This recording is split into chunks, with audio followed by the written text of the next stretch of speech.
The following podcast is a W2M Network original production. Visit W2Mnet.com for all of our other great podcasts, plus news, reviews, articles, and opinions from the worlds of wrestling, video games, football, and entertainment. What time is it?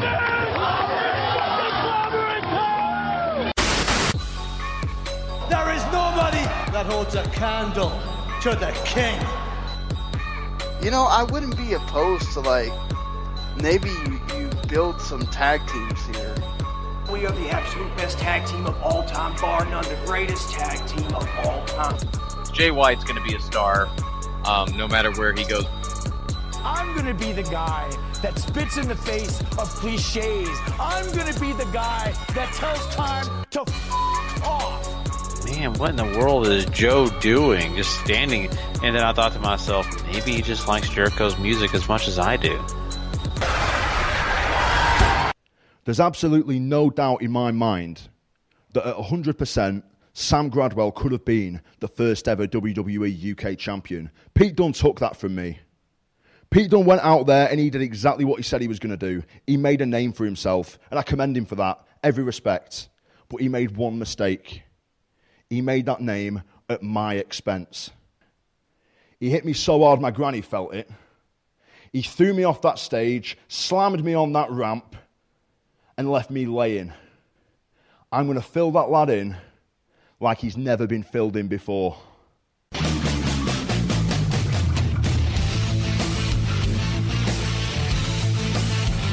Ladies and gentlemen, wrestling to the mat.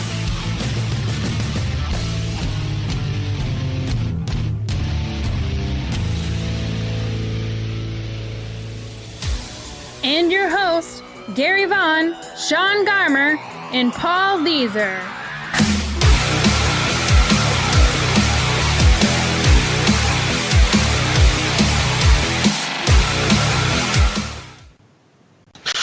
Hey everybody, welcome to Wrestling to the Max, episode 247, part 2. And that's right, we are here brought to you by W2Mnet.com, the place where you go find all your great wrestling needs, plus a lot more. Also, just don't forget to go subscribe to Wrestling to the Max. That's a stream on iTunes, or on basically any other podcast place you can find. Go find it and subscribe now, and go rate and review as well. And if you love W2Mnet.com and all the other website, stuff like, maybe some of the podcasts and other things like that, you can go to check out the W2M network on those same podcasting sites or streams, whatever you use, and that'll get you all the great content that we have to offer. I am Gary Vaughan. Of course, along with me is Mr. Paul Leazar. Heyo. And Paul, we got a great night ahead of us tonight. We've got some interesting quick hits to talk about. Trust me, lots of New Japan stuff. It's pretty crazy. They are really high on the list of news. We're also going to be jumping into Backlash and some NXT Chicago. We'll be breaking down those shows, kind of giving you some of our predictions and kind of everything we think about them. So that'll be a lot of fun. And, of course, we'll be crowning a Superstar of the Week as well. So, man, we have got a really good show ahead of us. Sadly, right now, we're not really expecting Sean to be here tonight. We're not sure. We're hoping he can jump on. If not, we will be giving you some guys a little bit more time to watch those Best of Super Juniors because of the fact that Sean and Paul are going to really break that thing down for you. And to do it right, we're going to need Sean here. So we're going to push that back if Sean is unable to be on this episode. But, man, Paul, we've had a lot of interesting things going on this week, a lot of wrestling to talk about. I want to really quickly touch on something before we do move forward, and it kind of revolves around what we talked about on Monday night, and we kind of spent a lot of time on this, so I'm not going to kill people with another segment of us just going back and forth about some of the changes we're doing on the show. But I wanted to mention one thing that we kind of made a decision on, and this decision is only because of the fact that we're kind of listening and viewing our fan base and people that really enjoy the shows and what they enjoy. And the one thing that we're not getting a lot of reaction on, and especially that people really caring about, is really honestly our Impact Wrestling segment. And I mean, we like watching Impact to an extent. I mean, there are some times we kind of have to drag ourselves to watch it. Let's be honest. I think most people have that issue sometimes. But we've decided to kind of step away from there, Paul. And it's, it's just because of the fact that we've had such a high volume of other content to watch, especially you, Paul. I mean, you've got a lot of New Japan content that you watch, along with all the other WWE stuff that we cover on a weekly basis. It's just way too much. And, I'm just afraid, and I don't want anybody to think that we're doing this out of malice about Impact, because we're making decisions still on some of our other content. I mean, we're even looking at some of the WWE stuff saying, do we want to cover that? And so I think, I just want to clarify that, Paul.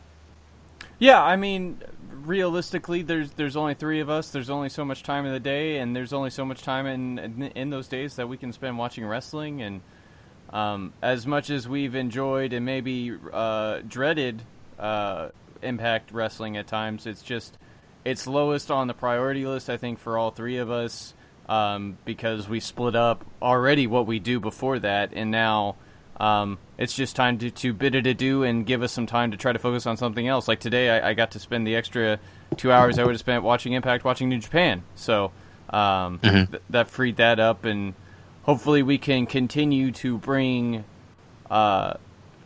good discussions and talk about wrestling that most of the fan base is going to care about. And not to say that we won't quit talking about Impact entirely. I'm sure if any big news happens with it, we'll talk about it. But as far as covering Impact Wrestling's TV show week to week, that is sadly going the way of the dinosaurs, Gary. Yeah, for sure. And, it is going to be a program we're still going to watch, at least a few. I mean, if Paul or Sean decide they're not going to watch it, I don't have a problem with that. I will be kind of trying to follow it only for the fact of my own personal understanding and needs, and for the fact that I do want to be well-rounded with our show. So I will be, tuning in weekly, but we're not going to be basically putting on the show. We're just not going to do it. It's just not enough people really want it. And we've kind of found ourselves, and if you listen to past episodes of the show, we kind of have to drag ourselves through it sometimes, and it just doesn't sound good. And I think a lot of people are just tuning out at times. So we want this show to be full of what you want, and we're getting a ton of feedback with New Japan. Trust me. We would not, sit here and say, well, we're doing New Japan all the time because we just want to. Paul and Sean both are huge New Japan fans. I just don't have the opportunity as much, but it is still something that we've heard a lot of feedback on. Hey, we tune in to Wrestling to the Max because you guys are one of the few shows that focus on New Japan and the other WWE content. So we're going to continue on doing that because that's what a majority of you are asking for. Now, if you're one of those Impact fans and you want to hear us talk about Impact, or you're really feeling like we're leaving out things, hit us up. Make sure you go find us. You can, of course, comment on W2Mnet.com. Go and wherever our episodes are, just make sure you make a comment. Say, hey, I love Impact. I really wish you guys would continue. Or just say something of that sort. Let us know. If you let us know if there's a big enough, force behind your voice and other people's voices, we will bring it back. Or, heck, we'll even do its own show, even if it's a solo show with me. We just want to let you guys know that's why we're doing this. It's not because we're angry or we just are sick of Impact. It's sure the fact, once again, we're not getting a lot of feedback on it, and we're just going to kind of move on and do other things. So I had to throw that out there, let people know about that, just so that we didn't have people saying you guys are jerks just because you took away. So, but yeah, I mean, we got some other great stuff to talk about tonight, Paul, and I think we're going to do that right now. And I want to go ahead and start out by talking about an injury that we had over there in New Japan. So we're going to start out with some quick hits by talking about Hiroshi Tanahashi. And we actually found out that he had a ruptured tendon in his bicep, Paul. And this will be a situation. He's going to be out for the rest of the Best of the Super Juniors, of course. That's a big deal because he's been a major part. And, of course, we're not sure exactly the return date, but, of course, they're hoping for something around, Dominion in June, right? Yeah, June 11th is what Dominion is. It is confirmed he will be back for that, and I believe the house show before that on the 9th. So whether he's going to need extended time off afterwards or not is still sort of up in the air, I would guess, because rupturing a tendon is not a good thing.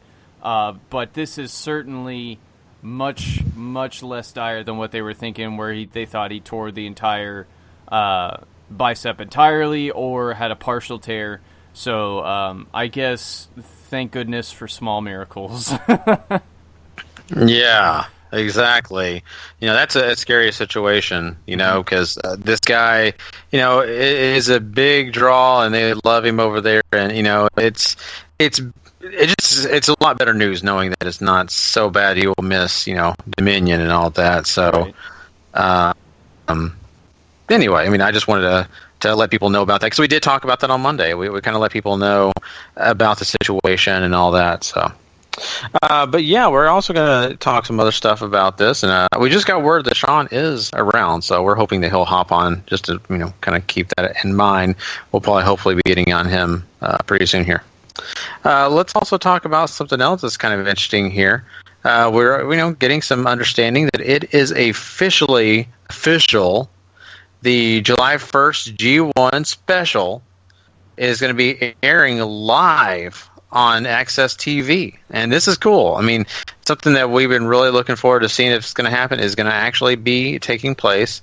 Now, the July 2nd show, it will air on July 7th, and of course, Access TV will be having that for us all to check out there. So that's really cool, Paul. I'm so glad that they are at least doing the first night live. Yeah, this is a really huge deal for at least the Access TV deal there. This had already been rumored, of course, for a while, but now it is at least officially official via the press conference they held earlier this evening/afternoon. Both the shows will air live on New Japan World as well. So if you don't have access to Access TV, you certainly can still watch the shows that way. But if you're still looking to get in, you do get Access TV. You have a great opportunity to check out what should be some tremendous shows. Not only, of course, on the first, but checking out that second show the week afterwards in the usual Access TV slot. And they're going to show the show in full with limited commercials. So they're already blocking off like 3 or 4 hours for it. This is a huge deal. They've also confirmed the IWGP Heavyweight title, the Intercontinental title, the Tag Team, and junior belts will all be defended on those shows. They also added Adam Page to the U.S. title tournament. And then they had this huge list of people who are going to be confirmed for those shows as well. And there's some interesting names on here, too. Like, they're going to have a couple of the CMLL guys on here, like Valador Jr. and Dragon Lee, of course, who are in Best of the Super Juniors right now. And they're also going to have Titan.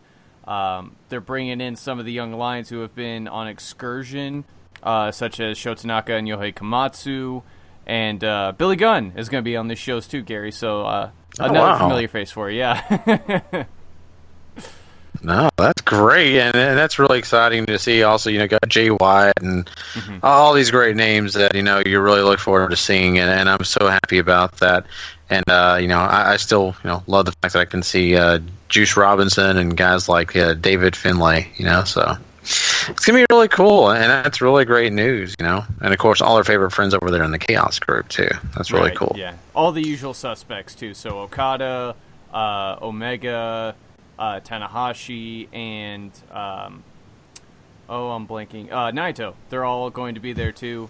And speaking of Naito, Garrett, on the second night of Best of the Super Juniors, he dented the Intercontinental Championship by throwing it at the ring post, and the Young Lions had to get the bell hammer to hammer it back into place. I thought you would appreciate the check-in on your boy there. No, I appreciate it. He's nuts, everybody. You look at that. He's already been in the belts. Come on. It just shows you. That's so awesome. Let's talk about something that makes me very sad. Paul, this is something that I don't want to see happen, but apparently it has happened. My boy Tommaso Ciampa has an injured leg at this point, and he's been a big favorite part of NXT for me week in and week out. He had to be actually helped out and away from the ring at a show recently. The severity is not really known, though. So that's the thing. We're just not really sure what really did take place. But, man, I can't handle Tommaso Ciampa being hurt here, Paul. Yeah, he took a spot on the outside of the ring in their tag match. Oh. Lots of reverb there, Sean. Sean is now on with us, and that was him listening in to see, what was going on there. But hopefully he has got that on mute now. Hopefully. Yeah. But hey, Sean, you're here. Continue on, Paul, and we'll get to Sean. They were in a match against Sanity. Ciampa took a spot on the outside from the ring apron and injured his leg. They had to stop the match, and he was helped out by the referee. So there's severity isn't known or anything like that, but this puts into doubt what they're going to do for that ladder match this Saturday. If it's serious, then we might have some cards subject to change come into play here.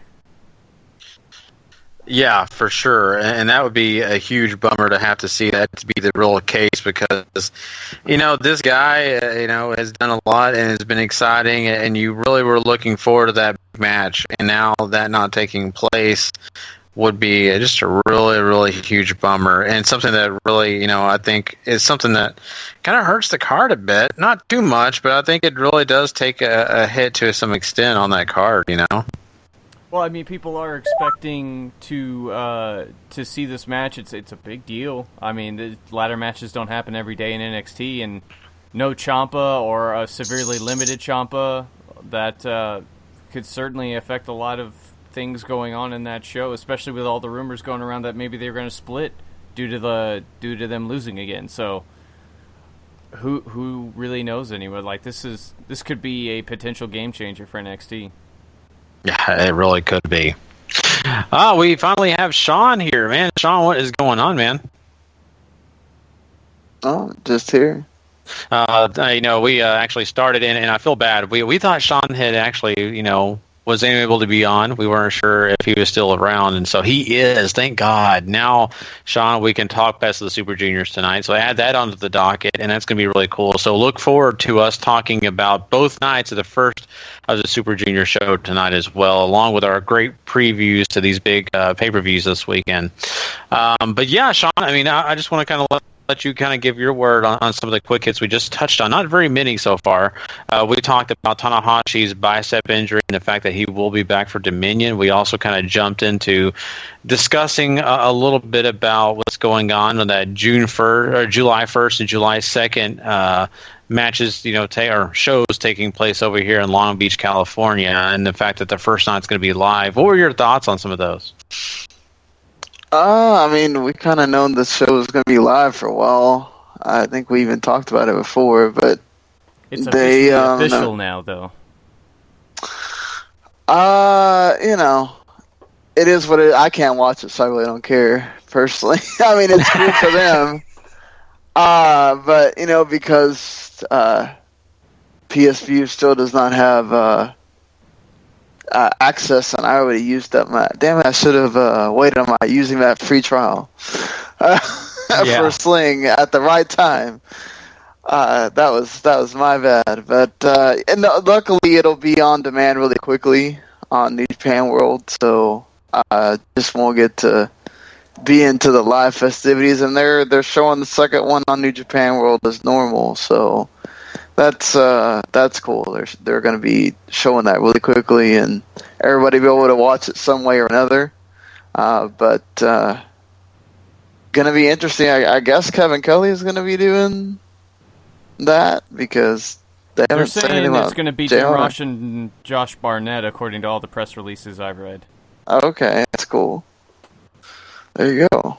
Yeah, that's pretty cool. And yeah, I mean, we'll have to really get excited about that, even though not everybody has Access TV and all of that. But if you do, I mean, if you're like me, I'm just so happy that I do have it so I can watch it live and get excited about it. So really cool stuff. Let's talk about something else. For Ring of Honor actually signed Flip Gordon. And, I don't know a lot about him, Paul, but can I tell us about him? I mean, we just saw him on ROH TV recently. I mean, granted, he did get beat as he was pretty much there to make the other guy look good, but he's an independent stalwart that has another former military background guy, and his name pretty much tells you what he's all about. He likes to do the flippies. So Ring of Honor signing up another one of those guys to help fill out that sort of scene that they have in the undercard. Yeah, for sure. I guess I probably have to see him again. I don't remember him by name. It's kind of one of those. But yeah, that is an exclusive deal for Flip Gordon, so you won't see him on anything else when it comes to TV, unless it's of course maybe New Japan or something like that. So, well, Sean, we're actually getting word that the reason why Rusev wasn't on the last episode of SmackDown was the fact that he was over there actually advertised to do in promos and stuff like that he's been cutting in with some of the other stuff with WB Creative, and so he doesn't really know what he wants to do, right? I mean, this is the situation that we're kind of seeing him in, What do you think about some of the rumors that say that he was, basically going to win the Money in the Bank? I mean, the dude has certainly earned that opportunity to have a shot at one of the major titles at this point. He's gone from just being the foreign heel guy to showing that he has personality, to showing that, being on Total Divas and being a character on that show. I think he's obviously multifaceted, and if this run, I guess without Lana, can really show, I think honestly, he needs to show that the run without Lana works. For me first, but I wouldn't have. I mean, he also would have the time with the Money in the Bank briefcase to show that too. So either way they wanted to go works. But yeah, not having Lana there and be able to be his own guy is a different vibe for him. So he kind of does need to show that he can nail that too. It's really surprising to me that Creative can't figure out something to do with him. It feels like they want him in the main event based on all the rumors of him winning Money in the Bank, and then them changing that to him challenging for the title instead, and now going back and saying they don't know what they want to do with him anymore. He, like Sean just said, he's such a multi-talented guy, not only as far as his ring work goes, but as far as personality and all that. So if they can just come up with something for him, I imagine he could knock it out of the park. So you just got to give him something to work with besides evil foreigner man. Yeah, I mean, I understand that, and he's kind of done that evil foreigner man for so long, and of course, like Sean was pointing out about Lana. I mean, what do you think about this whole thing about Pretty Rusev and all that kind of stuff that they were kind of doing? I mean, is that just something they were just kind of testing out and trying out, or do you think that they would take that serious and maybe kind of find something with that? I feel like that was just a thing of they wanted to transition a little bit now that they're married, and it's not such a. They were trying to give it a different touch than before, just to see if that character would catch on and they could transition into that or something. But I feel like that caught on more with the online audience than necessarily the audience that they cater to still, which is, the casuals. So maybe they feel like it's not strong enough to really get over, I guess. Yeah. Yeah, I mean, to me, it didn't feel like it was a gimmick that was going to have a lot of legs to try to propel them forward like they want. So probably better to try to figure out something else, unless you're going to incorporate that along with Russia, along with something else. Mm-hmm. Yeah, who knows? I mean, Russia's in the big news now, so I'm a little surprised that they're not really, using that more because of that fact. That's all we hear about every day is Russia. So, but I understand also getting away from that too. Maybe they don't want to piss off president. So yeah, maybe so. Who knows? But yeah, let's go ahead and get in one last quick hit before we get out of here. Let's also talk about the fact that 5 Star Wrestling's promoter, Daniel Hinkles, has offered CM Punk $1 million. That's right, $1 million to compete in their 128-man tournament. This is interesting. I mean, I don't know if Punk really cares. I'm sure he still has quite a bit of money in the bank. What do you guys think about that? It's $1 million, and apparently it would only be a one-off thing. So if there was anything I could think of that would try to lure CM Punk back into wrestling, I think $1 million is at least something to think about. Yeah, I think $1 million is a lot to think about for most people. Don't know if that's a lot for CM Punk to think about. I do think it's weird that you're bringing him back for a tournament and not necessarily a huge role or something like that. I mean, I guess you get to win this 128-man tournament. Maybe CM Punk would only want to do one match. I mean, you got to think about that too. Maybe he doesn't want to come back and wrestle a bunch of times. He just wants to all right, I have my one match. I can go back to what I was doing. Yeah, and that could be true. I mean, and I could see him being okay with that, honestly, because he wouldn't be giving too much of himself up, of course, for more injuries and things like that. But on the other hand, I could see him saying, well, it's $1 million, but I already told people I'm not wrestling, so I'm not wrestling. So it's interesting. I mean, I would love to see him do it just because, everybody keeps waiting for him to come back. But who knows? Yeah, but I mean, he also I don't know that you also want to come back in something like that where people are not going to be watching, and if you don't deliver the same CM Punk that people are used to, what are they going to be? What's going to be said? I mean, not that CM Punk maybe cares, but that's still kind of you want to go back to when you're coming back to something. You want to be what people remember, right? I guess, and if there are times where if you're away from something long enough, you don't always. I mean, he's talented enough that he could just do what Shawn Michaels did, and you come back from not doing anything for how long it's been since he wrestled last to wrestling again, and he could just deliver magic again. But you never know. That could also weigh on your mind too. Of man, do I want to come back and be lesser of what I was.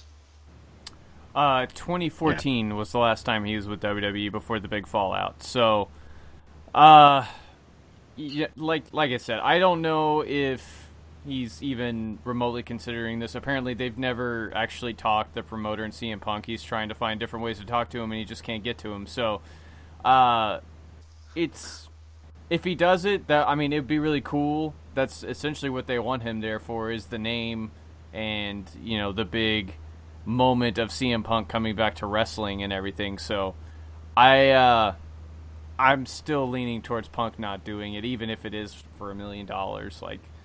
I think he's still, the wounds are too fresh still from wrestling. So I don't wager he's going to do it.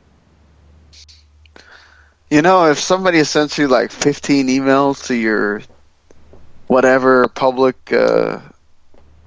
press account or whatever it is that the guy has sent, if you told him no one time, maybe he wouldn't have sent the other 11.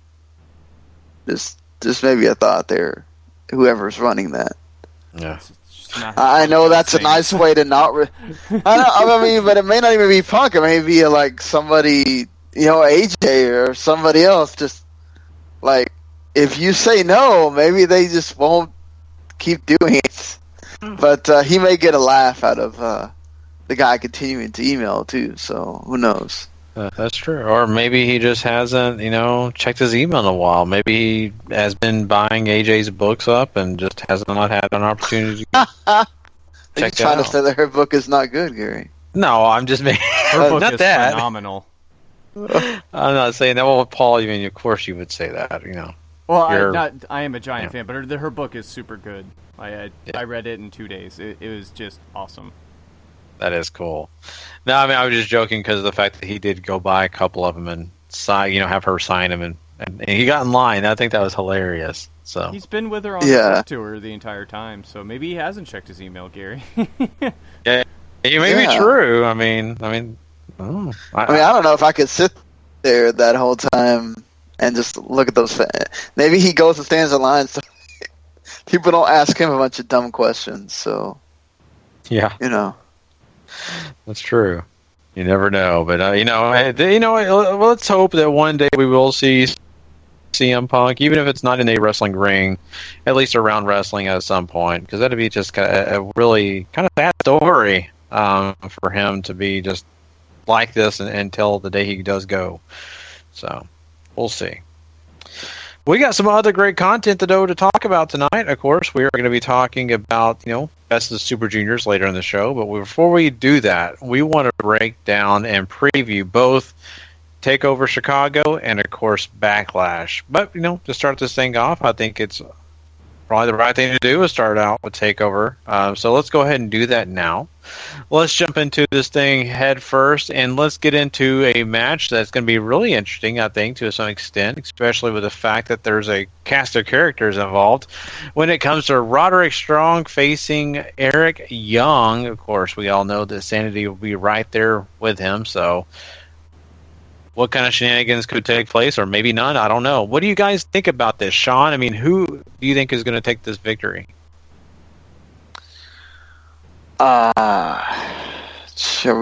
talking about we're talking about the first match, right? Yeah, basically. I think this is maybe Roderick Strong to win, honestly. I know EY is in the Sanity or whatever, but you can have these guys take losses at times. I feel like because you have so many people in that group, taking one loss is not a big deal, and Roderick Strong being on a stage where people are watching him, bigger stage, I think needing a sort of big win in a singles match that's not against an Andrade Almas or something is good for him. So I think you'll get a good match here, even with Roddy being involved, maybe even very good, but it's the opener.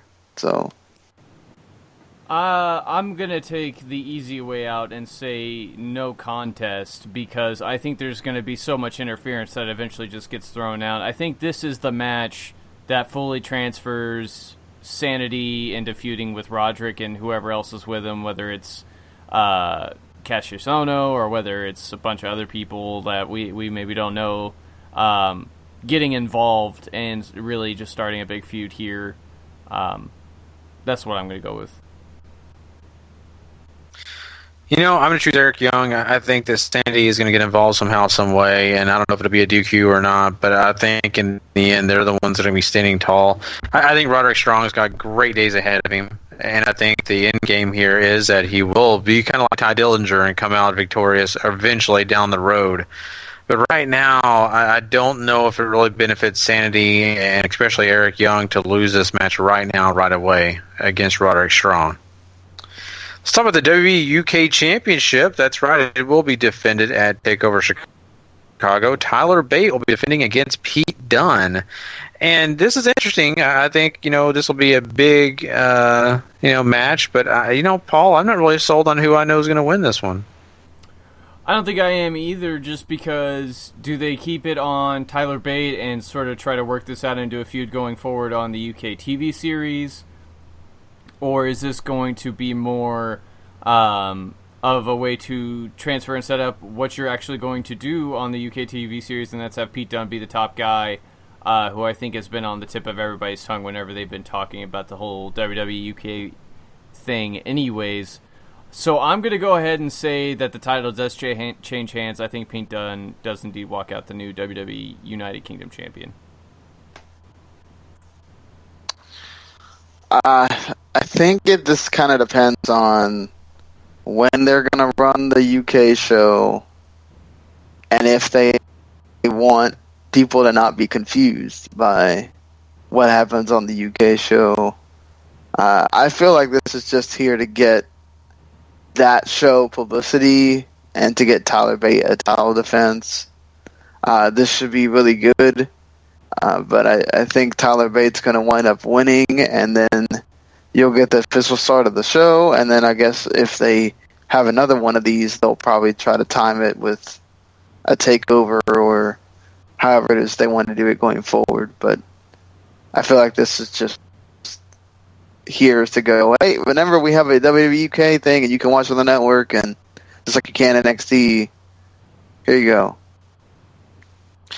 Yeah, and that's a good point. It really is, and really trying to, kind of mold that around. It's still very difficult for me to just really pick one here. But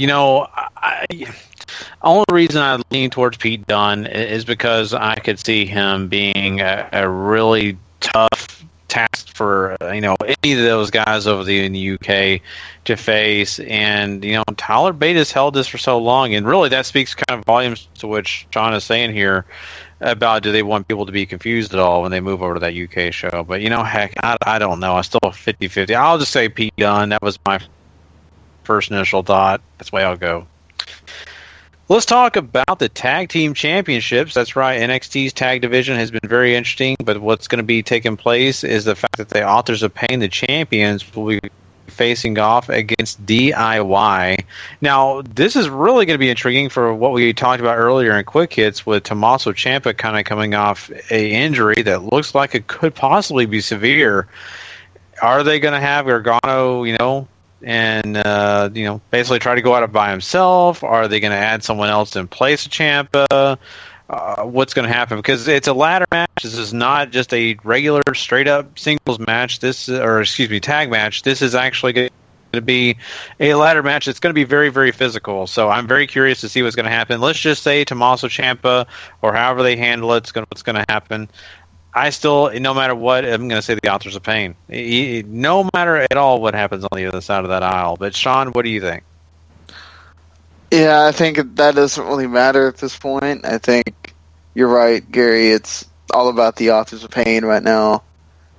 I don't think that DIY was going to get the titles back regardless.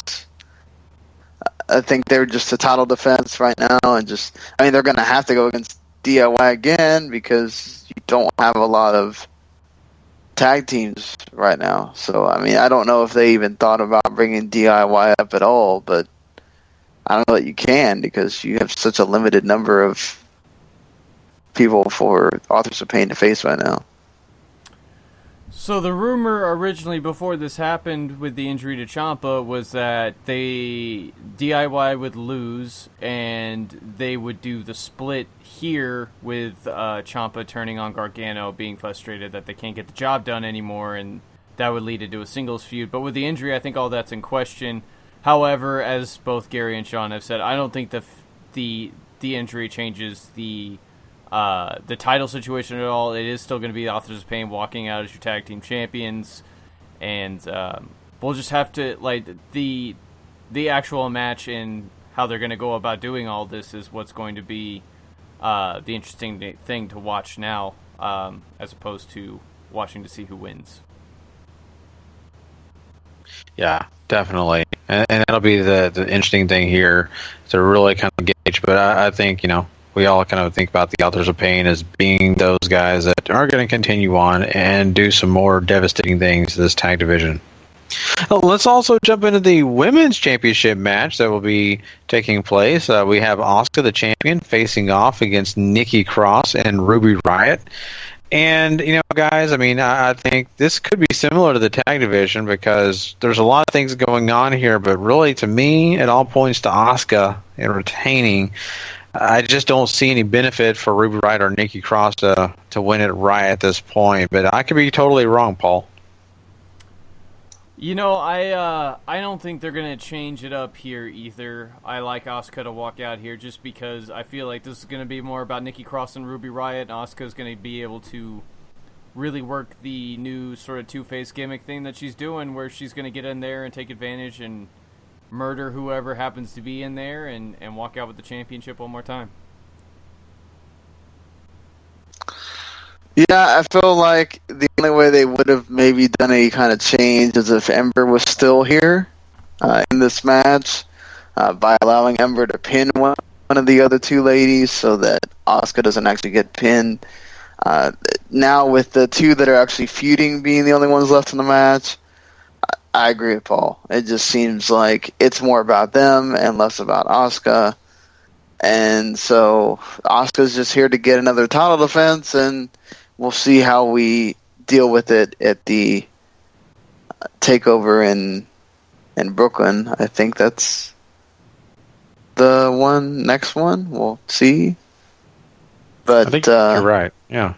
I mean, I know there was rumors at one point they were going to have one for Brooklyn, but I don't know if that's going on still or not. So, but yeah, I mean, have they even said how long Ember's going to be out? Is it a long time or?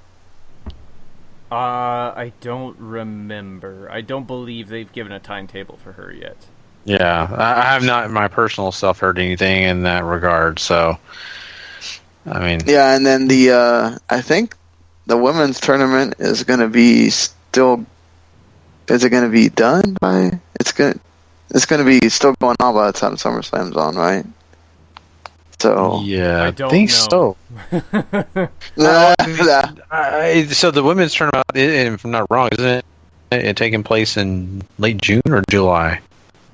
I think it's supposed to start airing in late July, so I would wager they're going to tape before that, and then it would run into August for 10 weeks if they're still keeping to the CWC formula. I could see them maybe having whoever wins there challenge Asuka at the Brooklyn one, but we'll see. Obviously, Ember being hurt kind of changed their plans because I think she was destined to eventually win the belt. So, yeah, it's lots of injuries changing things, which sucks. Hey, isn't this wild how NXT is now starting to get affected by this injury bug? WWE was dealing with it, and I still are, but now the NXT roster is dealing with it. Let's talk about the NXT Heavyweight Championship held by Bobby Roode, and he'll be taking on Hideo Itami. And this match is going to be, I think, a lot of fun to watch. I think that both these guys are super, great talents, but really, the feud itself has been really short-lived. The fact that it's only been going on for a few weeks now. What do you think, Sean? I mean, do you think Bobby Roode's going to, retain, or do you think this is Hideo Itami's time? It's possible Itami could win, but I feel like they got more planned for Roode, and they could have some other challengers here for him. I also feel like Itami's got to prove a little bit that he can stay healthy. I think that you have a bigger run in NXT, prove that you can be there for the company, for the brand, and then it doesn't have to be when Roode, if it's that time for Roode or whatever to get called up, but you give it to him later. I think if you give it to him here, just because of the history, you do run into the risk of, hey, what if he gets hurt? Then you got to take the title off him again. So, and you have to think that they may think like that. Like, can we trust to give him a belt that we need the champion to be around and be doing these shows, doing the house show tours and all this other stuff? So I feel like it's just Bobby Roode's going to win, and we move on to the next challenger here. Yeah, there's no reason to take the belt off Bobby yet, and I don't think they see one to really take it off him anytime in the near future either. Bobby Roode he's such a great champion. He's an easy heel to either get behind or hate, I guess, depending on your bent in wrestling, but Hideo is still, fresh back on the scene. I felt like this match and this stage is really just sort of built to make sure and give Hideo that opportunity to feel like he's back in a big way. He's back in that main event scene, and you can sort of at least try to get him back on track to where he was before all the injuries. I'm sure this is going to be a great match, though. I'm really looking forward to it. Yeah, I am too. I'm thinking this one will be just a ton of fun and something that's going to be special. But, I'm thinking Bobby Roode is going to retain. I think he's going to find some dastardly way to do it. And, Hideo Itami's going to get very close. He's going to get very, very close. But I think it does more. And like I talked about when we did our NXT review there this week, and I kind of talked about this more for the fact that I think it really helps this feud to continue, or to kind of push it off and go with Paul's idea of having a number one contendership tournament to get to Bobby Roode. I think it matters more that way versus Hideo Itami. So, but yeah, I mean, there you go, guys. That is our predictions on what's going to happen from our point of view on TakeOver Chicago. But now, since we've gotten past that, just to let you know, I think, Sean, I mean, are we gonna try to do a review show right after? Is that our plan on Saturday night? Or no? Yes, that is. I mean, this depends on everybody's availability, right? Because I still have the early morning shift regardless. So, if you guys are all can watch it live in some way, or we don't have to be up till starting around this time like we are right now, I think that's more plausible. If not, then I guess we'd have to do it on Sunday. Okay, fair enough. So basically, everybody, check it out. Make sure you go subscribe, and that way you can make sure it's in your dock. It'll be there this weekend. Just know that our best case scenario is record a review show following TakeOver Chicago, or of course at the latest it'll be there Sunday for you guys to check out and listen to. So there you go. Of course, now let's talk about some Backlash. Backlash will be taking place on Sunday night, and this will be one that I think is going to be kind of interesting, especially for the fact that, this is one of, a lot of different cases in SmackDown and different things that they're kind of transitioning into. So let's get into the SmackDown pay-per-view. Let's talk about the pre-show quickly here. Ty Dillinger will be taking on Aiden English. And this is one that, I don't know if we're super excited about it, but it'll be interesting. If you're going to give me a pick, give me Ty Dillinger. What do you think, Paul? For sure, Ty Dillinger here. I really kind of hope we get a full promo from Aiden English. Just because he's back to a gimmick I really enjoyed in NXT, and I've enjoyed the little bits he's gotten to do before Ty Dillinger comes out to interrupt him. So, English to promo, Dillinger to win. How about that? Yeah, I think this is made for Dillinger to win. Give him another match and a win on the pre-show to kind of get the crowd going for the match. I think you could definitely want to start with pissing off that. Look here, it's Chicago, okay? Obviously, Vince could care less sometimes about how the crowd reacts, but if you want to piss them off from the beginning, go have Aiden English win by some stupid heel tactic, and you'll get nasty Chicago crowd the rest of the night. So, yeah, to be your own peril there, WWE. Yeah, just to see what kind of crowd you want to set up for this entire pay-per-view. I love it. It's going to be so crazy. But it's also kind of funny. Every time I hear Aiden English sing, I kind of think, sounds like the WB Frog. Remember that? The WB Frog? He sounds exactly like the WB Frog. In the WB. So, anyway, let's talk about the main part of this show, and let's start off by talking about Luke Harper facing off against his old family mate. That is, of course, Eric Young. And Eric Rowan. God, I'm getting scared by this clown. The clown gimmick terrifies me, Sean. I'm afraid to even invoke the Eric Rowan I think you're just mixing up two Erics here. There's too many Erics on WWE shows for Gary. That is true, but you gotta admit that clown mask is terrifying. Yeah. No, I haven't seen the clown mask yet. The last one I remember is the BioShock one, sort of. So, hey, you know what? If that It movie doesn't get you, maybe this will here. So this is weird because I feel like we've seen a lot more of Eric Rowan than we have of Harper, and with the including the Bray Wyatt feud, all that stuff. So if you want to kind of make Luke Harper back into a thing, I feel like he needs to win here. But I feel like they've actually tried with Eric Rowan to do something with him. So, interesting if they don't try to do some kind of double DQ or something weird like that. I find his new gimmick interesting, so I would wager he would get the win here, although it pains me to say that because I love Luke Harper to bits, and he could really be something for them if they decide to get the Machine behind him in just a small way like they have with some of these other guys. So hopefully we get to see both these guys try to come out here and put on a great match because they know each other so well. So I have to think this is going to be good to great for sure. I sure hope so. Because I think a lot of people are looking at it as underwhelming right now, but it could be really good. And I think also with this whole mask thing, it could bring another dynamic to the match. Maybe he takes one mask off and then puts another one on to get more violent, things like that. The many faces of Eric Rowan instead of Foley. Eric Rowan. Why not?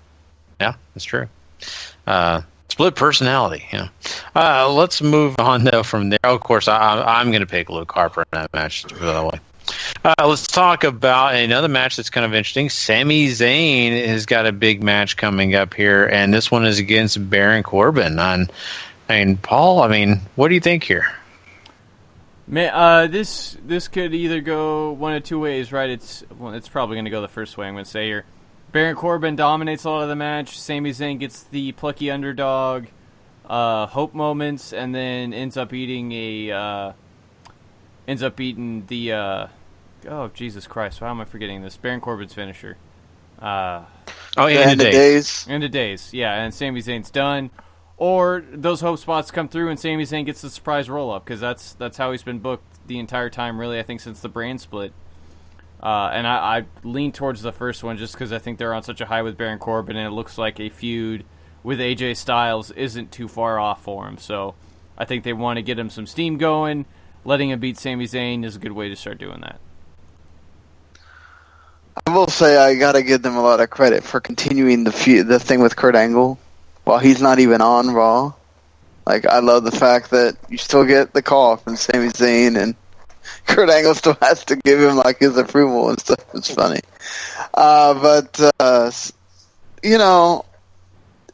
this is weird because I would say Baron Corbin has been getting this upward momentum for a long while now, and so you don't want to mess that up with some kind of fluke loss. And I don't think that Corbin's in that same mode of Braun Strowman. Of, all right, we're going to have him get the fluke loss, but then we're going to have him whoop Sami Zayn afterwards. I just don't see that it does the same thing for him. It's either just have him outright win or just Sami Zayn needs to beat him because, you can make the case. It depends on, obviously, they don't have to do anything with Sami right now. He's treaded so much water anyway that you can have him tread water for a little bit longer and then decide, okay, we want to pull the trigger on this big heroic run for him or whatever. So I'm going to go with the idea that we're trying to fast track Baron Corbin here, so Corbin gets the win. Yeah, you guys, I think, are hitting it right on with the Baron Corbin getting the fast track. They really want to get this guy going. They've been trying for a long time now to really get people to really hate him. But not only that, to get behind him in some situations. So I think definitely you got to have Baron Corbin win this match. Sami Zayn is just a great hand to have on board right now. I don't think any big plans are made for him just yet. I think eventually, it'll happen. Really, honestly, the only thing that terrifies me for Sami Zayn is the fact that I think they're going to have him tread that water until they want to have him face Kevin Owens, and then they'll let him, look good again. So that's the scary part. I hope they find other feuds besides Kevin Owens to let him have some momentum against, So, but let's move on from here. Let's talk about Shinsuke Nakamura facing off against Dolph Ziggler. What do you guys think about this one, Sean? Well, this is, unless they pull the ultimate troll job, which they could do it. Dolph has even been mentioning it's like Shinsuke is in his hometown. Because, anytime somebody is in their hometown, they have to lose. I just feel like you have built up way too much Nakamura to have him lose. So, I'm going to say Nakamura wins. I don't know if you guys have talked about this on the SmackDowns or whatever, but how do you guys feel about this idea that, like, we may really not see him wrestle that much, even more extended than on NXT, where at least he wrestles some squashes or whatever. What do you think about him? His wrestling is sort of almost like Brock, where you're going to only see him wrestle when they want him to, and on certain SmackDowns or just pay-per-views. I mean, I'm fine with that, right? They want to keep the luster on there. They want to keep the shine. They want to keep people interested, making him have these rare matches and make them feel like a big deal every time he steps into the ring is an easy way to generate interest and an easy way to make money off of him. So I got no problem with that, especially with such a pedigree that he comes in with the IWC and sort of fans like us, and hopefully getting over with the casuals in the meantime. It just means every time he has to step in the ring, though, he can't take a night off Shinsuke. He has to be on Shinsuke. And hopefully here at Backlash, we get to see that as he runs Dolph Ziggler over. Yeah, and you guys are right on that. And not like that. This kind of is. It's weird to say this, but it's kind of a protection mechanism against the fact that he is someone who does not have the strongest verbal. Now he speaks it pretty good. I'm not saying I'm just saying I could see Vince saying, well, we don't want him to talk too much because we don't want people to start to get bored of him or say that they can't understand completely all this mumbo jumbo that people can make excuses to not like Shinsuke. So when you keep him away, you kind of let the heart grow fonder, So I think that's one of the big deals here. And it's a big fight feel when you don't have him in there all the time. And I think that's to an extent for guys like him.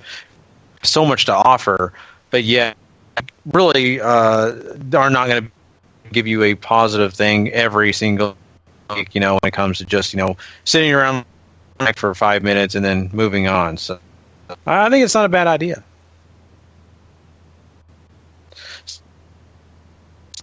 Well, Paul, did you who do you think is going to, or did you pick Sean? I can't remember. Skype is being evil to you really badly. Okay, well, who's your pick for Nakamura and Dolph Ziggler? I think both Sean and I picked Shinsuke. Yeah. Did you pick Shinsuke? Okay. All right, well, there you go. Now let's talk about something else. Is Skype still killing me? It's like even like doing the thing where it's not just cutting out, but it's like,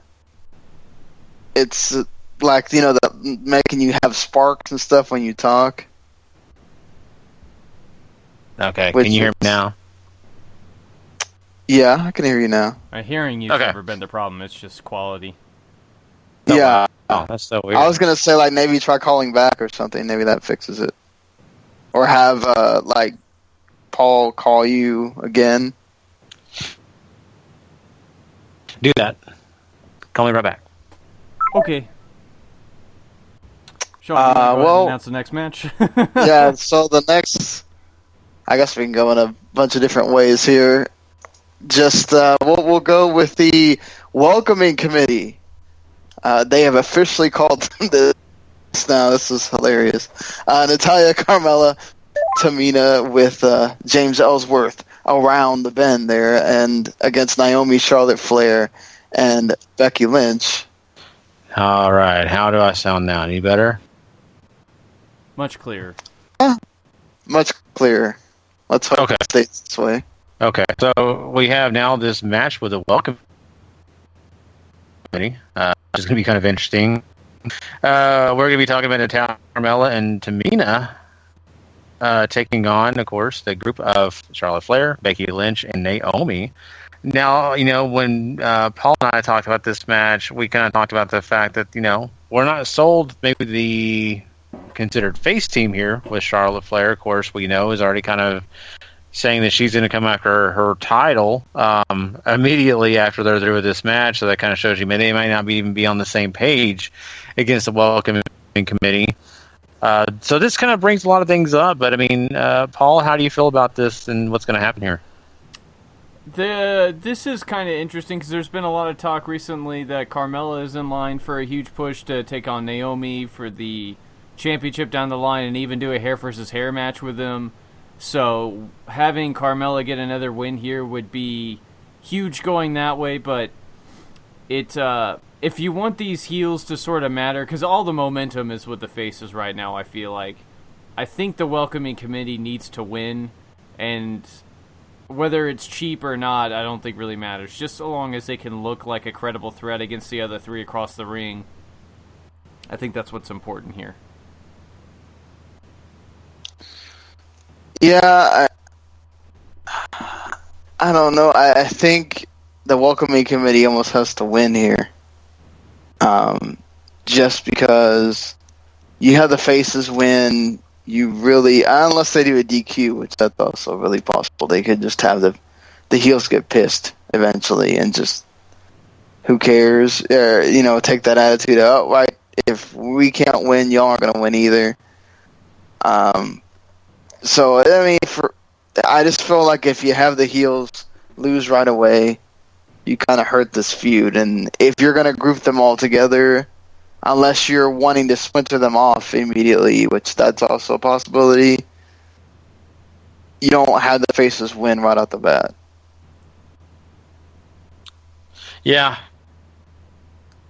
And I kind of get that too. And I'm right there with you, Sean. I kind of look at the welcoming committee as the more together team, and until you're ready to kind of break them up, that's the time that they start losing. And I think immediately already, especially with that promo on SmackDown where Charlotte's already kind of saying,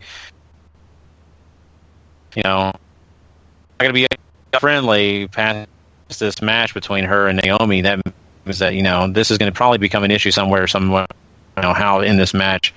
And I think they could be interesting. So I think you're right. The welcoming committee should be the one victorious here. Well, let's move on and talk about another interesting match. Let's talk about the tag team titles, and the Usos will be taking on Breezango here. And, I don't know. What do you think, Sean? Who do you think is going to win this? I think the Usos are pretty much set to win this here. I just think that Breezango's just here to give the Usos a contender right now, and then to sort of delay, I guess, American Alpha, because they still don't really have, anybody here to really get things going. If one of the oddballs is going to win, I just don't see it being Breezango. I would see, Jinder being the one that's more the case of possibly winning, even though I don't think he's going to probably win either. But I feel like, the Usos are also, their characters are working pretty well for me. So I feel like they've kind of earned keeping the belts right now. I have no problem keeping the belts on the Usos right now. I hope Breezango looks at least like they can hang in this, because in the matches leading up to this they've had on SmackDown, they've mostly had their tails handed to them for the two minutes before they get to the last 30 seconds where they somehow pull it out. And they haven't really made a big deal on commentary about that's how they've been winning matches. So this could be a bit of a wonky one, but I agree, Usos win. Whether we're getting back to American Alpha down the road or not, I don't know. But there's other options for SmackDown to go with if they decide to get creative and start pairing other people up. So hopefully they can do something soon with this tag division, because right now it's super flat. Yeah, you're exactly right. And, I think the tag team of Breezango have a lot to offer because they're comical. I think they really fit well together, and they have a lot to offer. Now, winning the tag titles, to me, right now is not in their cards. I think the Usos are the best team right now to hold those belts until they really do, like you're saying here, restructure, get some more momentum behind that tag And I think right now too is the fact that the Usos are kind of having that image of their kind of hip hop. They kind of care. It just so well right now that I think they've got to be the ones who come out victorious here. Let's talk about Kevin Owens defending the U.S. title against none other than AJ Styles. Paul, is it time for Owens to drop that belt, or do you feel Owens is gonna find a way to win? This is rough. Just because one, this is gonna be an incredible match. I'm super looking forward to watching this one.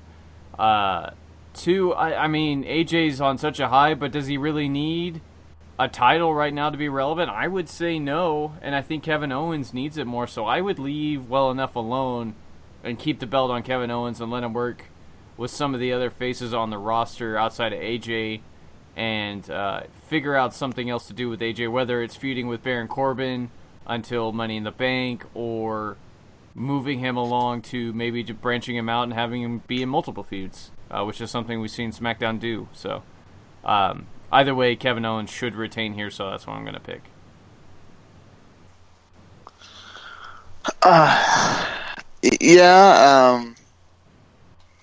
I do think that Kevin Owens probably should keep the belt. His Face of America thing kind of depends on it right now.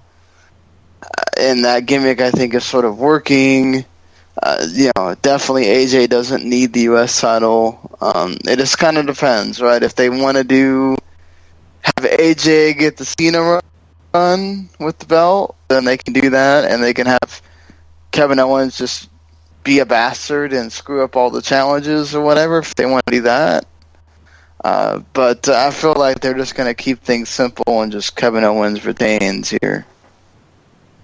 Yeah, I think you're right on that, and I'm not a huge face of the Kevin Owens gimmick of being the face of America thing, but I mean they've got to have him with something right now, and I really think the U.S. title run his ways does do him some service right now. I think AJ Styles is going to get away okay, not by winning this match, and whether it be once again a DQ or something crazy or some other way that Kevin Owens wins this match, I think it's going to be him for sure.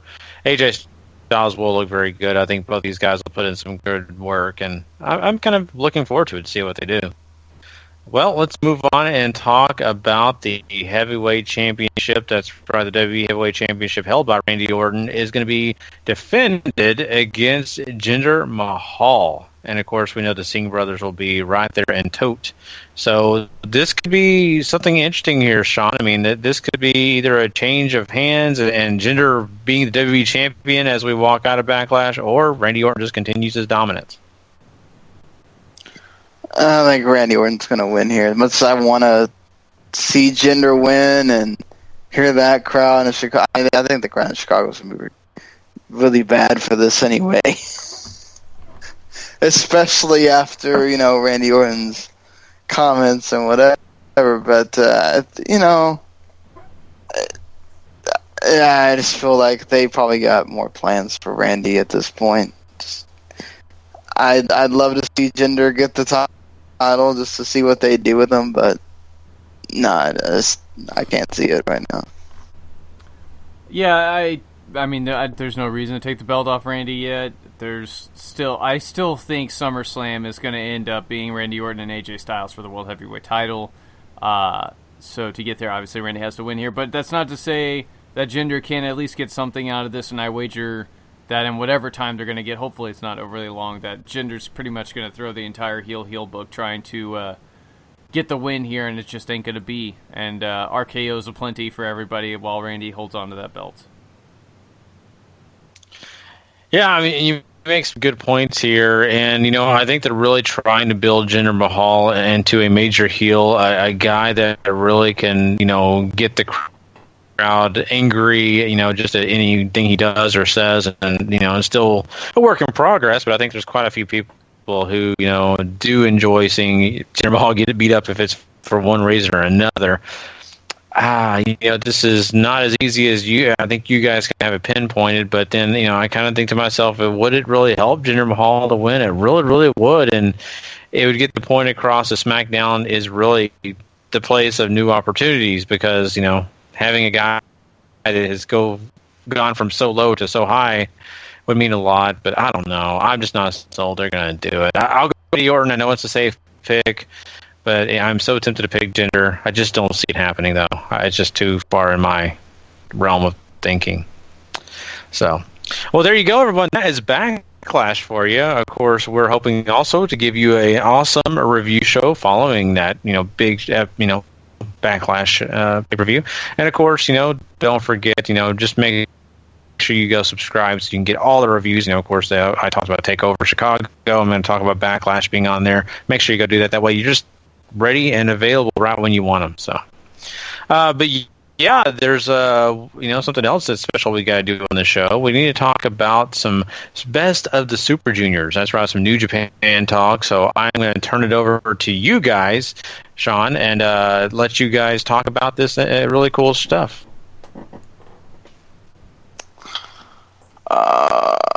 Do you have the theme in there, Paul? I have no themes. You have nothing? I have Nope. the basic show runs that we do, like Raw and SmackDown and NXT, but nothing else. You don't even have the WTM song? No. Damn. I was going to say maybe we need to end the call completely and call each other back. Wow. Because even even Paul was starting to crack a lot during the preview as well. I don't want there to be cracking through the entire this thing, or it's gonna probably turn people off because this is gonna be kind of long. It's gonna kill the episode, though. Yeah, but that's what I meant to just. Oh, is it though? The speaker keeps going on your. Speaker keeps go. The studio keeps going regardless of as long as you don't hit stop. But yeah, it's fine. If we don't have something for them where it's not dead silence, it'll be all right. Yeah, I guess they don't sound too bad. We'll be okay.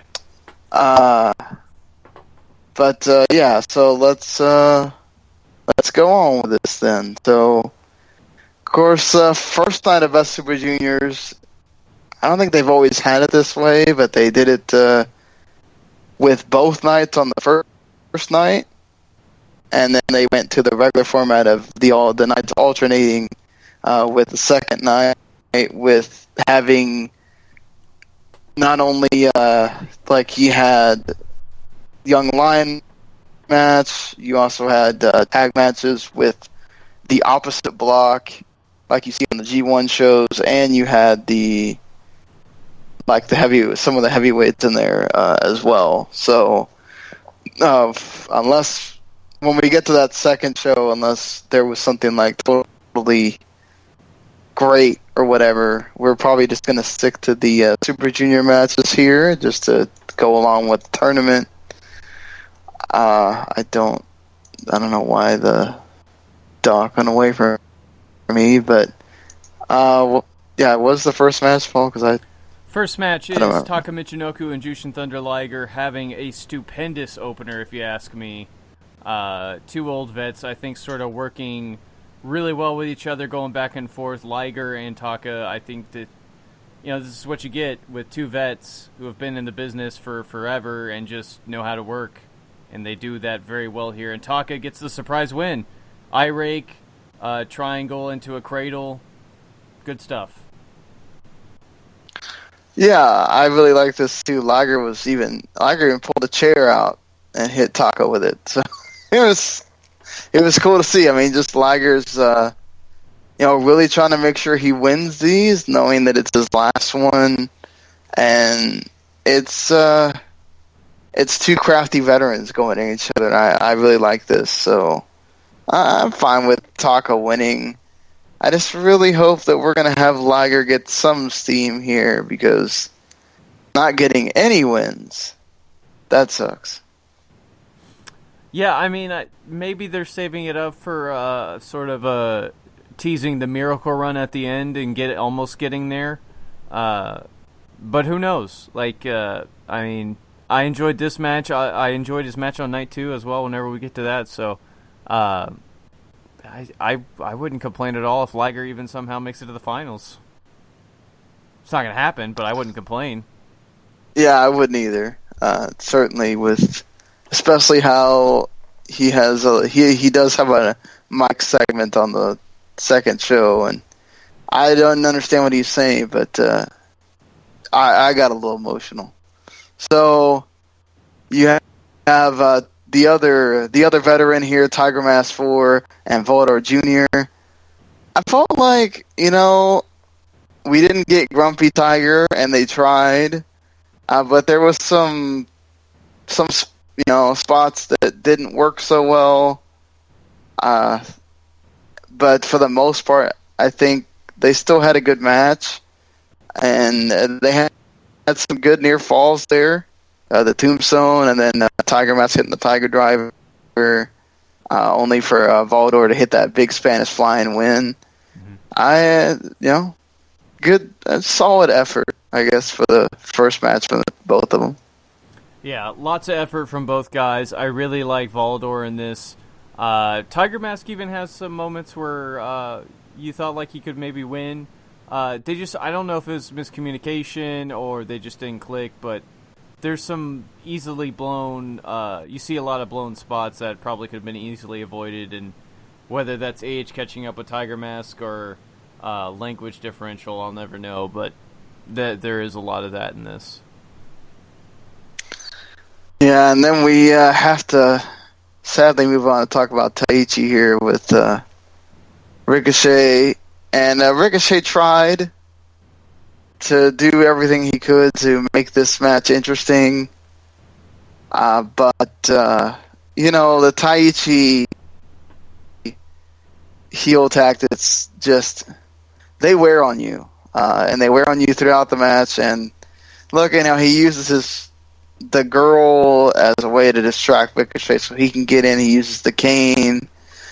Ricochet does get to do the 619 against the corner, and there's a lot of super kicks or kicks to the gut several times in this match too. And then he has actually hit 2 shooting stars. He hits one, and Taichi gets out of it, and then he has to hit another one later, and finally gets him down. I hate watching Taichi in singles matches. He's the most boringest heel you could ever throw out there, because all he does is the same heel shtick every time, and there's no creativity ever involved, ever. And you already know what he's going to do. And Ricochet out there, bless him, is trying to make this somewhat entertaining, and Taichi's badness will not allow for that. No. Thank Christ Ricochet wins. No, it won't. Yes. Thankfully, Ricochet does win. But also, thankfully, after this match, you had a much, much better match with ACH and Bushi going at it here. Bushi with the white suit. Talk about looking, having some cool digs there for Bushi, and the crowd was into ACH here, doing his chant and everything else, so that was cool to see for him. And these two just went out and had one heck of a match. I really liked that ACH won. The final finish was kind of, I feel like that Michinoku driver could have been a little better, but all the stuff leading up to that was great, and good win for ACH to start out. This is, I think, exactly what the show needed going into intermission after the last thing. ACH and Bushi bring a lot of energy. There's a lot of really great spots. ACH is incredibly over with the crowd for somebody who I didn't think had made the greatest... I didn't think his act really clicked the first time around, but it certainly has here. And it might just be because Kurokin was super hot for both days that we're going to talk about here, but ACH gets a great win. He even got the blessing from Koji to use the lariat, and that's why he was busting it out so much in this, and he knows how to throw one for sure. Yeah, he was letting Bushi have it on that. Damn. He really hit it. So, I mean, this is good. I'm glad to see ACH come in and get a win. And now we move on to the next Block B match here, and it's Kushida and El Desperado. And, of course, Kushida just won the ROH TV title, so he gets that on him. And Desperado, being the heel that he is, does use that ROH TV title at one point, but Kushida blocks him very smartly. I do like that Desperado got the heel heat here, and he got the crowd invested behind him, and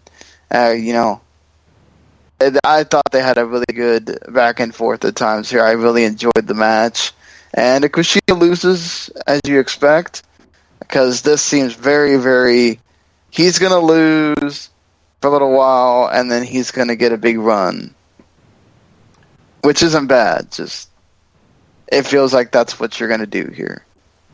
Yeah, I wouldn't be surprised if they do that, but I'm kind of hoping it's something a little different. Like maybe he just gets sort of sporadic wins to the point where he never gets any momentum going, and suddenly he's out of time by the end, and he's just nowhere near it, and that sort of makes him step back and have to reconsider everything moving forward as far as the junior heavyweight division is considered. But I love Desperado in this match. I thought he worked insanely well with Kushida, worked very smart.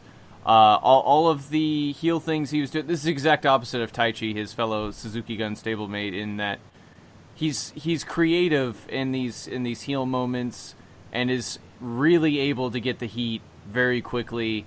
And it might just be that he's working with Kushida, who is the ace and everybody loves him and all that. But I felt like Desperado was just a much smarter and an all-around better worker in general than Taichi. But that's maybe just because Taichi's, my opinion of him is so low. Well, I mean, Taichi just does that gimmick or whatever. So El Desperado's actually going out there and wrestling. He does spine buster that looked pretty sick on Kushida. I mean, he was just being a heel and making sure that the crowd got behind him. Taichi doesn't care about that stuff. He's just going out there doing his crap. So, like you said in the written preview, a lot of people don't get to see. They have this bad thought of El Desperado, but when he actually gets to go out there in the ring, he gets to show that he's actually pretty good. Mm-hmm. So, and especially the way that things are with him right now, you don't really get to see a lot of him aside from tag matches. So this is kind of a good way for him to step it up, I guess. I agree. You have Will Ospreay, Marty Scurll. These guys have so much history with each other. You kind of expect that we're gonna you're gonna get to see what makes each guy tick. At this point, if you've never seen Scurll, you kind of want to see all the things that he does. The thing where he cracks the finger. The crowd being really into him here this helps him a lot. I think, and also Ospreay is playing up all the mannerisms and all that too was great. I loved it. Him running around with the doing the bird thing and all that is great. And these two I felt like there was so much going on here with all the stuff they were doing. It's like, I mean, it wasn't always smooth, but for the most part, the way they were countering each other, doing a move, and Ospreay would hit something, or Scurll would hit something, and great for Marty Scurll to open up with a win. I think that's a very smart way to get him over and make sure that he looks like he's gonna do something in the tournament right away. Yeah, I mean, this entire match is designed to introduce Scurll to the New Japan audience, let him get all of his big moves in, and really just sort of show what he can do with somebody who he's worked with an infinite number of times and is willing to sell like the Dickens for him, and that's certainly something Ospreay does incredibly well here. And they have just a really fun match too. The crowd is all about doing the whoop whoop thing for Marty's music. Even Milano on the commentary table loves him some whoop whoop. So just a really fun match. and the crowd just instantly took to Marty. He could turn into a big star for him if they keep going with him.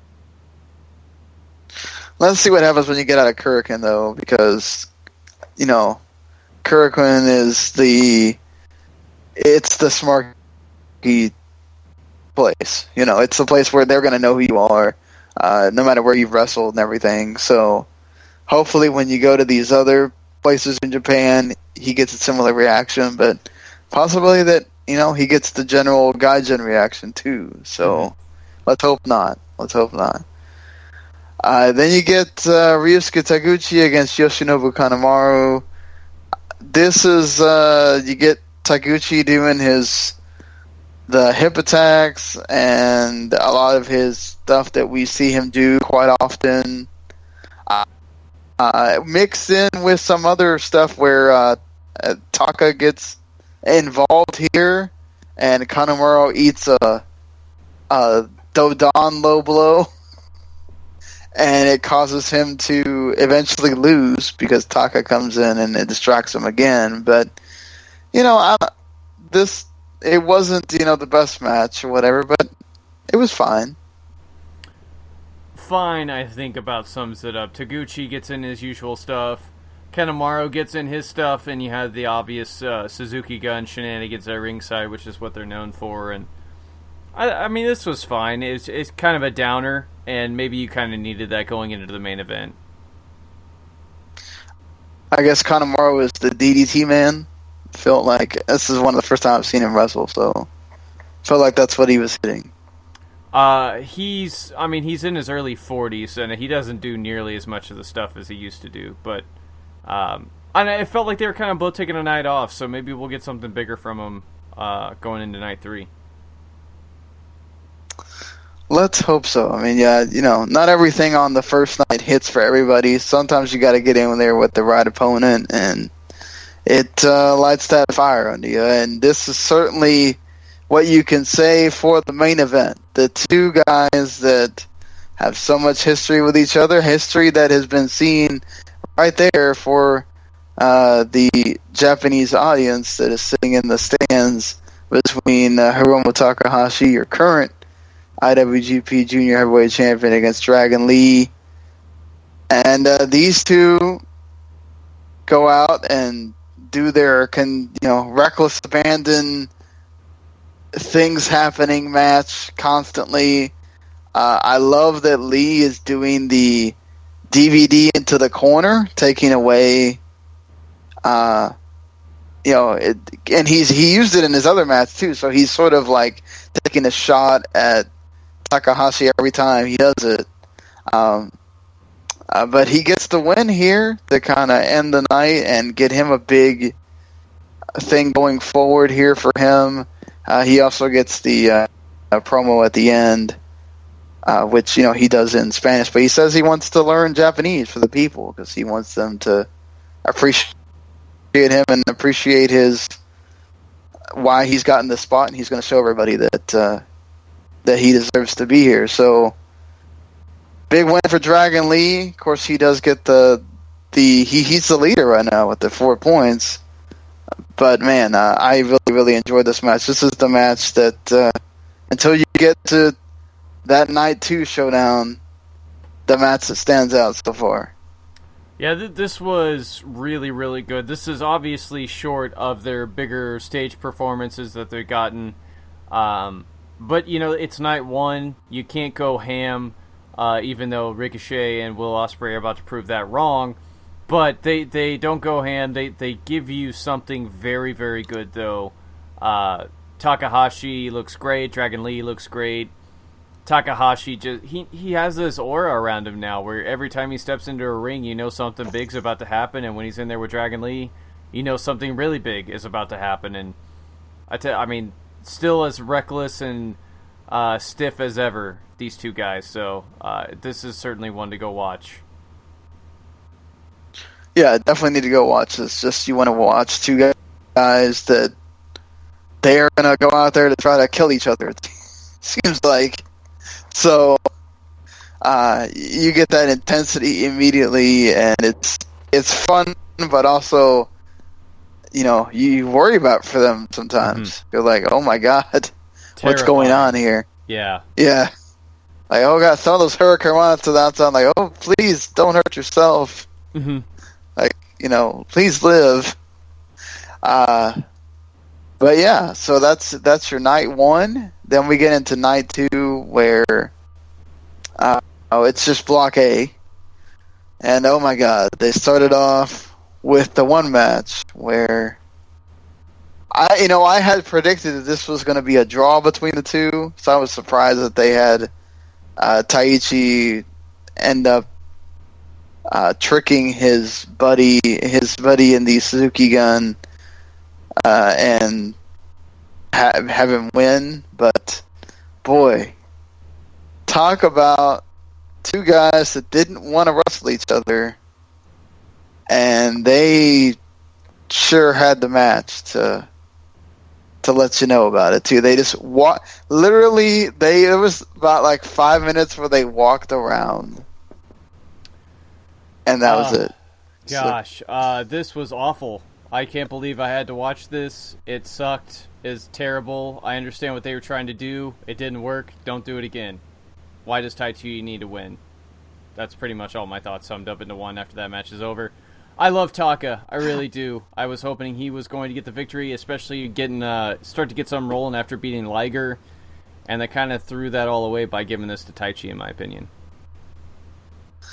I agree with you, but we have this problem with it's not a problem. We have this situation happen with the tournaments all the time where guys that you feel like, damn, why does he even need to get points? They're going to get points. They got to make this look competitive, even if it's Taichi and he's ain't going to do jack squad. It is what it is. I do feel like Randy Orton would have loved that match, though. So, What did you think about Naito throwing the belt at the corner and denting it in the match before this? Did you see that? Yeah, and then the Young Lions were trying to undent it against the corner the whole time. It's like, wow. Hey, you know what? He says he doesn't care about the belt. So, I mean, didn't this happen with the IWGP title when he had it? It broke or something like that happened?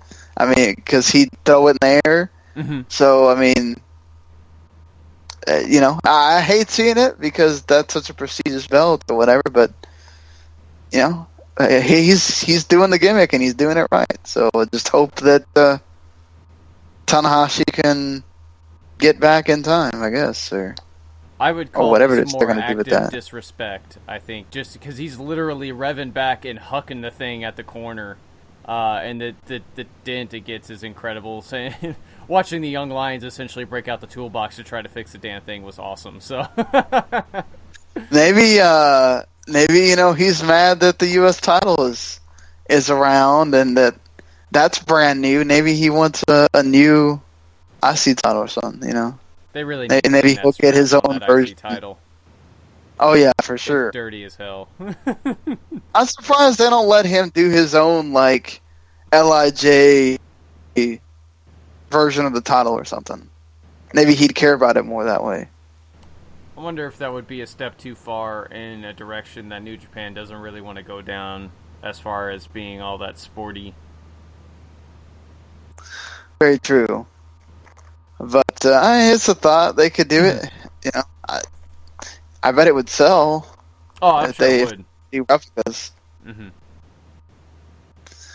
But, yes, moving on from that terrible, terrible match, let's talk about the other three matches that were all wonderful in their own ways. The Marty Scurll and Dragon Lee, this is another match that I felt like there was so much going on here. Dragon Lee gets the win on Marty Scurll. I feel like Scurll's gotten the Bullet Club, let's do the point and super kick thing, because he does that about 3 times here. Yeah, I'm down with Dragon Lee getting wins. Somebody's going to lose. Sadly, it's got to be Scurll, but this was another really good match to watch.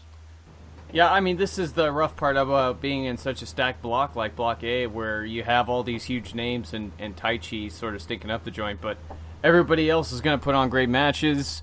Everybody else is going to look really good, and somebody just unfortunately has to lose. And I think with Dragon Lee getting the win on Hiromu, looking for him to finish near the top of the block, I think is something that is probably going to be locked in at this point. Marty... I thought he looked great in this, too. He still gets in all of his good stuff. He's done the point and super kick thing for a long time, and so he just sort of naturally fits in with the Bullet Club almost, and he's got that outrageous personality, too, that I think will fit in really well. So, I like you said, I think we'll just have to wait till we see him outside at Kurokin, but he feels like a big star. Even in Ring of Honor and watching him in England and stuff like that, like he feels larger than life, and that's what you want. I mean, the crowd really, really loves him, and it's probably because he's so unique. You know, you don't see guys like him at all around. He's got a very distinct gimmick. He stays to that. He's got a very distinct look to him too. You know, very almost like when you think of like Edgar Allan Poe kind of guy, of like a picture of an Englishman sort of. Villain, his character really like looks like him. When you think of it, like a villain in a movie, he could really be a villain in a movie. So, you know, he feels special. He shows that he's special, and I think the crowd gets that sense pretty immediately. So, let's just hope that, you know, the other Japanese audiences and the different crowds get that too. You get this. I know this was one that you were really looking forward to. This is fantastic stuff for Hiromu Takahashi and Jushin Thunder Liger going at it again.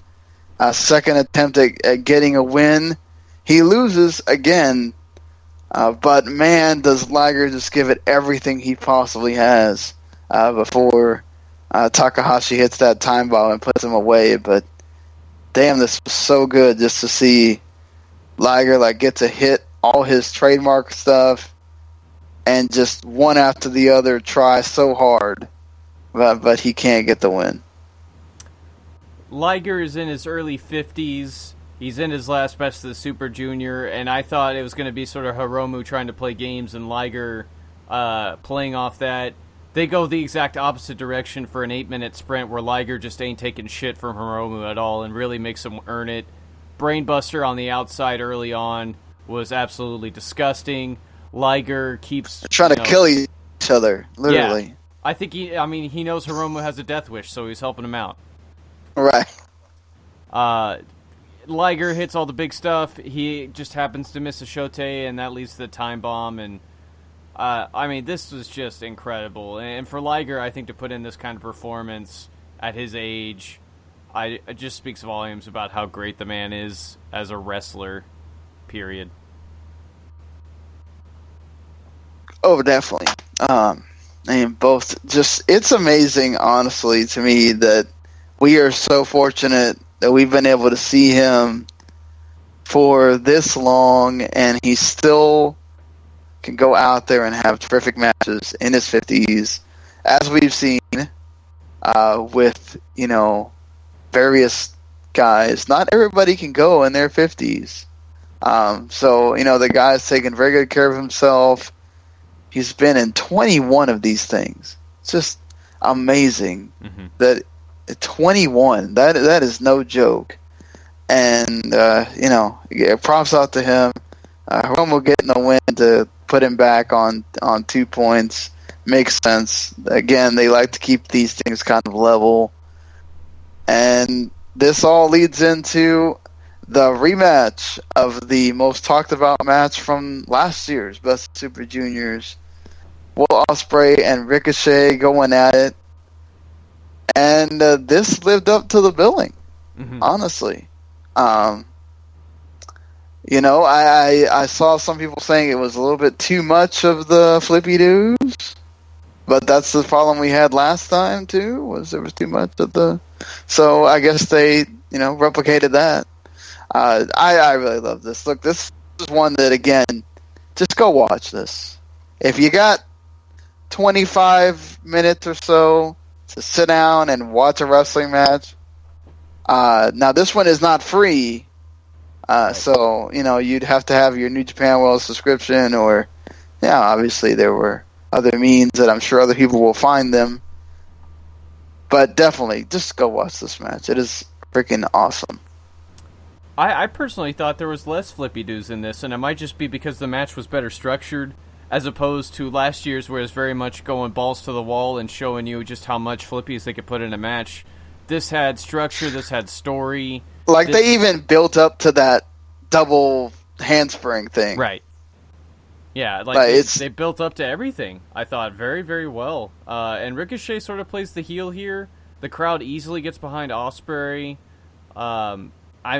This is just incredible. Some of the chops they were laying on each other, too, is just absolutely brutal. And you get all sorts of great stuff. Even a freaking Dragon Rana. So awesome. And Ricochet even hits the Os Cutter on Ospreay. Yeah, they both start busting out each other's moves because the stuff they're doing ain't enough. Like Sean said, this is incredible. Surefire match of the year candidate, somewhere in that 4.5 to 4 3/4 range. Just unbelievable. Go watch this. Will Ospreay looks super kick-ass going forward, and if he doesn't win this block, I will be in shock because it feels like they're trying to ramp it up again, and this is just the first step on doing that. Yeah, they're really just, I feel like, the crowd in both nights was behind Ospreay. Mm-hmm. Again, once you get out of Kurgan, let's see what happens. But he really does feel like a big deal. Mm-hmm. They're making him feel like this big deal. And I don't think you do that for him unless he's getting to that final or he's winning again. No, I guess they could always sweep that rug underneath him. I think he needs to be careful about what he says in interviews. I saw an interview where he again talked about, I wouldn't even mention when my contract is up and that I'm looking to do other things or whatever. Look, he's got his own mind about how he goes about things, and that's fine. But I feel like you got to be careful, just because New Japan. We've seen New Japan be very finicky about if they feel like you're not with them, you're not going to get a whole lot, And he won Best Super Juniors last year, and we're in the same boat. So just because you win this tournament doesn't mean that you're getting the title. So. You really want to win it. Just got to be careful about what you say in those interviews. Don't mention WWE at all. If you're asked the question, your contract can be up, and I guess it looks like he's got an extra year with ROH now, aside from this one that he has, along with this 1 year that he's got left in New Japan. Just, But again, this guy is he does his own thing, so right. He even goes so far as to call out Randy Orton after the match. So that was that was great. That was funny. And he did the Viper pose too, which was he did the fist pounding thing in night one as well. There's Ospreay and Randy Orton. He got beef. Yeah. Wonder how that's gonna play, if that plays out ever. But we'll have to down the line if Randy Orton's still around in a couple of years. We shall see how things go. But no, this was a great ending to the A block. For now, they take a break on Friday, which is great for us.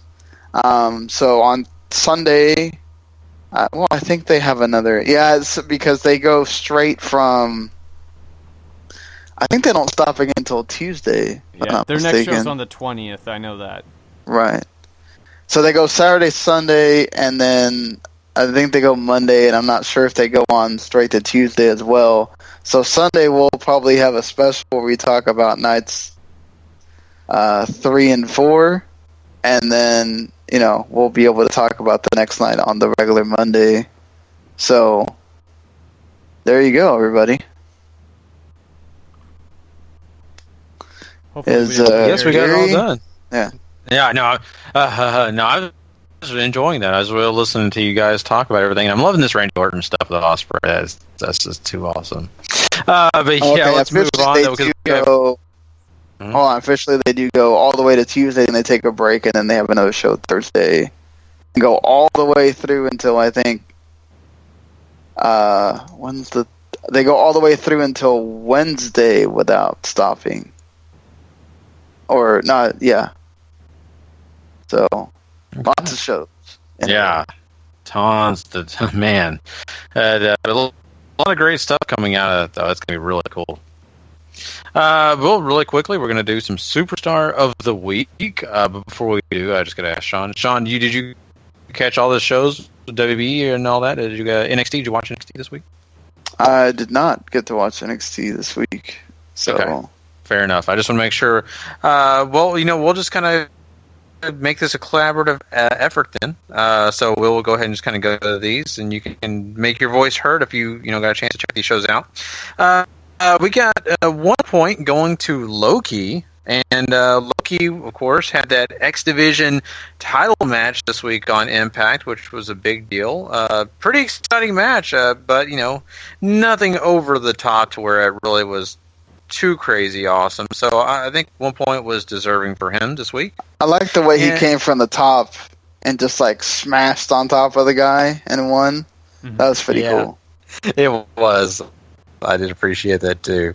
So we got 2 points. Ultimate X as well as Ultimate X match, not just. Oh, thank you. Yeah, Ultimate X. You're right. So, and hopefully we get more of those matches. We got 2 points heading over to Cassius Ohno. Yeah, phenomenal main event with Andrade Cien Almas this week on NXT. Really would recommend going out and checking it out. Hard hitting, something you don't get to see in NXT all the time. And it's a first match since Ohno has come back to NXT where he felt like Chris Hero. And that's I think that's something they really need to keep going on. For sure. See? Now people are complaining about NXT's not like the old NXT where you had good main events. I feel like this is now 2 or 3 or 4 NXTs that you guys or we've talked about that have matches worth going out of your way to watch. Mm-hmm. Oh, definitely, and this is one that I really enjoyed for sure. We got 3 points. Maybe moving over to a guy that maybe some people will be surprised, but we kind of like him in this spot. 3 points going to Roman Reigns, Sean. Yeah, I'm fine with that. I mean, Roman always ruling on Raw and had a pretty good match with Finn Balor, so yeah. Yeah, plus, Paul, I think part of this is making this match, but I think both those guys put on a pretty darn good one.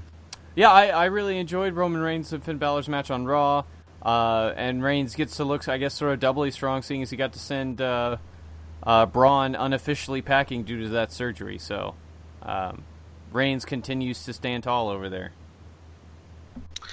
4 points are flying over to Bully Ray and the Briscoes this week. Successful title defense at War of the Worlds on Friday, and a great match against the Chaos contingent of Goto and Roppongi Vice. And then they have another really, really fun brawl on ROH TV this week against the Rebellion. The Briscoes and Bully Ray just gel insanely well together. I think they prove it every time they go out there in these 6-man matches. Definitely.